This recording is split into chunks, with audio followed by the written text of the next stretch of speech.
trong một thời gianទាំងអស់គ្នាពីនេះសុទ្ធតែផ្ទះសាចង់រំខ្លាំងណាស់ពេលនេះខ្ញុំសូមប្រកាសពិធីរំលែកចាប់ផ្ដើម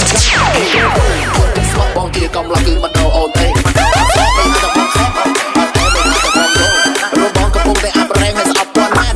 ងអើយសុំថែមតាមចានទៀតចង់តែឆ្កែងលេងអែមហ្មងអត់ស្អកមិនហៅតែបងខែអត់អែមិនហៅតែបង